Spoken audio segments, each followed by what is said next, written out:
Welcome students. आप सभी बच्चों का हमारे चैनल पर बहुत बहुत स्वागत है। अगर आप हमारे चैनल पर नए आए हैं तो चैनल को लाइक करें, सब्सक्राइब करें और बच्चों शेयर जरूर करें। तो चलिए स्टार्ट करते हैं क्लास 7 का चैप्टर नंबर 1 हिंदी का। चैप्टर का नाम क्या है? तो चैप्टर नाम दे रखा है हम पंछी उन्मुक्त गगन के। ठीक है बच्चों, तो उसको पढ़ लेते हैं। क्या लिखा हुआ है? ये जो चैप्टर है वो पक्षियों के बारे में बताया गया है। ठीक है बच्चों, तो पक्षी किस तरह से रहना चाहते हैं, वो अपनी बात हमें बताना चाहते हैं। तो लिखा है यहाँ पर कि हम पंछी उन्मुक्त गगन की पिंजर बंद न गा पाएंगे। यानी जो पक्षी वो ये कहना चाहते हैं कि हम उन्मुक्त गगन के हैं, यानी कि हम आसमान में उड़ने वाले जीव हैं, पिंजर बंद न गा पाएंगे, यानी कि पिंजरे में बंद होकर हम नहीं गा पाएंगे। देखिए इस फोटो में देखो, यहाँ पर एक चिड़िया बैठी हुई है, तो वही बताने की कोशिश करेगी कि हम पिंजरे में नहीं गा पाएंगे या बैठ पाएंगे।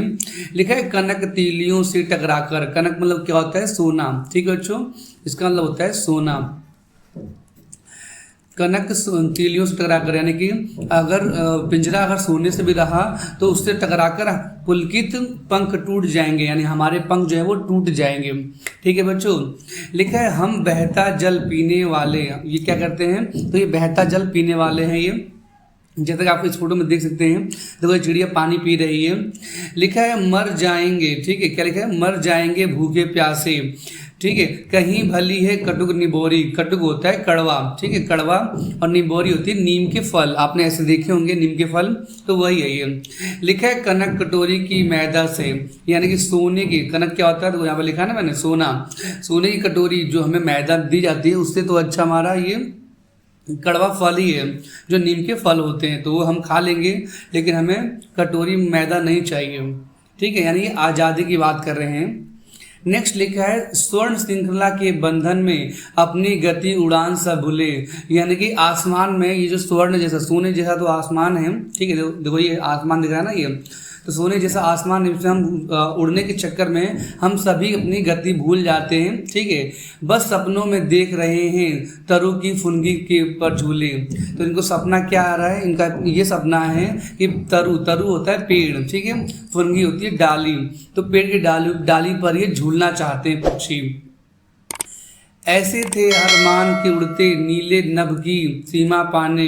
इनके अरमान, अरमान क्या होती है? तो इनकी इच्छा होती है। ठीक है बच्चों, लिखा है क्या कि ऐसे थे अरमान के। अरमान कैसे थे? कि उनकी इच्छा ये थी उड़ते नीले नभ की सीमा पाने। नभ होता है आसमान। ठीक है बच्चों, नभ क्या होता है?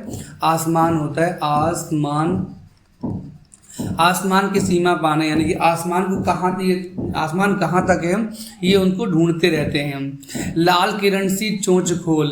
ठीक है, ये सुबह शाम जब ऐसे सूरज लाल दिखाई देता है तो ये उड़ते रहते हैं। चुगते तारक अनार के दाने। चुगते होता है मतलब ये खाते, चुगना क्या होता है?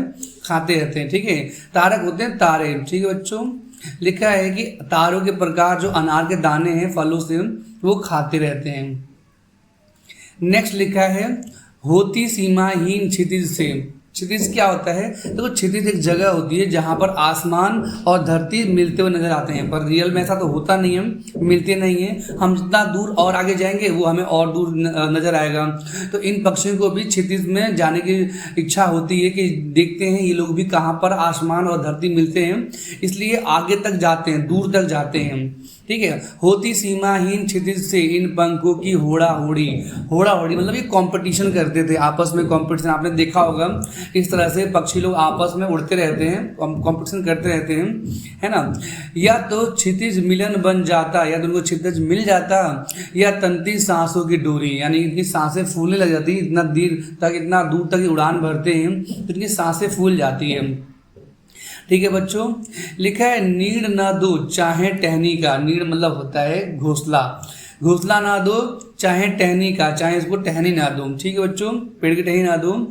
आश्रय छिन्न भिन्न कर डालो। ठीक है, यानी कि इनका जो घर है जहाँ ये लोग रहते हैं उसको भी तोड़ डालो। लेकिन पंख दिए हैं तो आकुल उड़ान में विघ्न डालो।